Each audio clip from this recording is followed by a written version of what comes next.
বাবা উজ্জ্বল কি করছো কই এখানে? দাদা দেশি পাঠার মাংস। দেশি পাঠার মাংস, তেল নেই না একদম? না তেল মোটামুটি সামান্য। তবে দেশি পাঠার মাংস, তবে মুর্শিদাবাদের মাংস এর জন্য নাকি কোয়ালিটি ভালো হবে বললো। আচ্ছা। মুর্শিদাবাদ বলে 30 টাকা পার কেজিতে বেশি।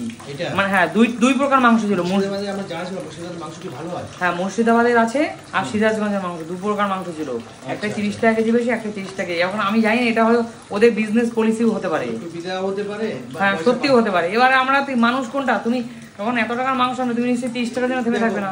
মেইন ব্যাপারটা হচ্ছে জিনিসটা ভালো লাগলেই হলো। হ্যাঁ ভালো লাগলেই। এটা গো উজ্জ্বল, এটা কি? এটা মনে পনির দেওয়া আছে, খারাপ না। কি নাম এটা? পনির কি আছে এইসব? এরা দুজন যখন রাস্তায় বেরায় না, এই উজ্জ্বল আর আমার তোমাদের দাদা, মানে যা দেখে তাই নিয়ে চলে আসে। হ্যাঁ সেই যা দেখে খাওয়া করবে না। এই এত শশা নিয়ে এসছো? শশা তো রয়েছে ঘরে। তিনটা আছে দেখছি দিদি। তিনটা আর দুইটা আনলে হয়ে যাবে। দেখো কত শশা। না এত বড় লোক শশা খাবো না। মানে বাজারে যত এটা দেশি ছোট শশা। দেখো দাদা ফুল কি দেশি মাল না এটা?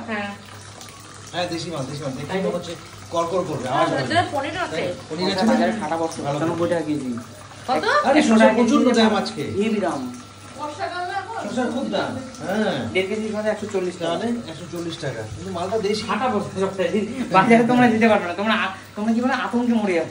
মানে তোমরা মহিলারা বাজারে যেতে হবে না। বাজারে সুস্মি রাজীব দা আমরা এই সব যেতে পারবো। ওকে দম নিয়ে যেতে হবে। একটা ইলিশ মাছ 1500 টাকা কেজি কিনতে গেলে ফুটফুট করবে। আমরা বট করে কিনে নেব, তাই না? কিন্তু ওরা পারবে না। না কিন্তু আমরা কিন্তু ক্যাশ দেব না, গায়ে লাগবে ফোন পে। দাদা তুমি সুস্মিতা দিয়ে তুমি এদেরকে ইলিশ মাছ কিনে পাঠাবে, ওরা হারগিস না কিনে পাঠিয়ে দেবে। ইলিশ মাছ কিনতেই পারবে না। এটা তেলাপিয়া নিয়ে চলে আসবে। তেলাপিয়া হয়তো নেব না, তেলাপিয়া তোমার প্রিয় মাছ, তুমি আনবে। আমি তেলাপিয়া নেব না, আমি ট্যাংরা নেব, ভোলা নেব। শুধু আমার না, সুমিরও তেলাপিয়া প্রিয় মাছ জিজ্ঞেস করে। আমরা গরিব জিনিস খেতে ভালোবাসি, এত বড় বড় জিনিস খেতে ভালো। এরকম একটা ভাড়া না গো, এরকম একটা ভাড়া না। কি বলো? হ্যাঁ ইয়ে বললো ভালো খেতে। না উপাস দিয়ে দাও না, একটু পনির দিকে দাও দিদি। দাও দিদি দাঁড়া, আমি তো কোনো পনির দেখে গরম জল সবকিছু খাবার খেয়ে রাত্রিবেলা গরম জল খেলে বুঝছো, কিচ্ছু হবে না। পনির দেখে দিয়েছি। মোটামুটি তোমার ভালো লাগবে না, তুমি কেমন খেতে পছন্দ করে আমি জানি ভাই। তাই না? মানে চটপটা না? হ্যাঁ আমই না। না চটপটা টেস্টি না।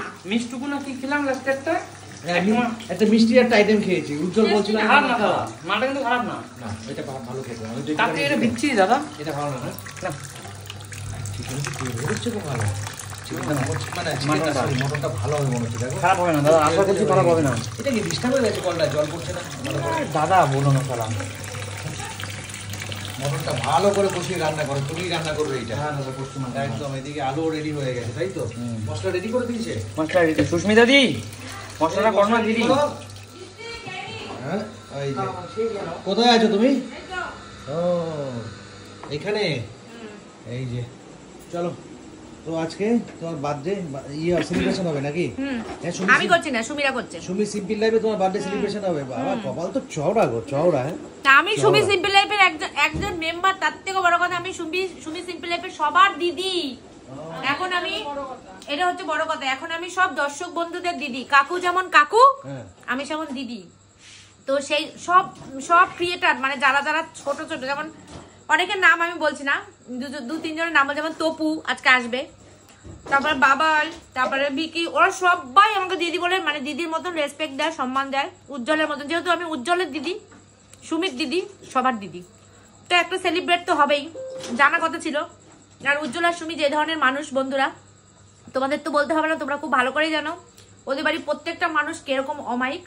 তো আজকে এটা করবে, এটাই স্বাভাবিক।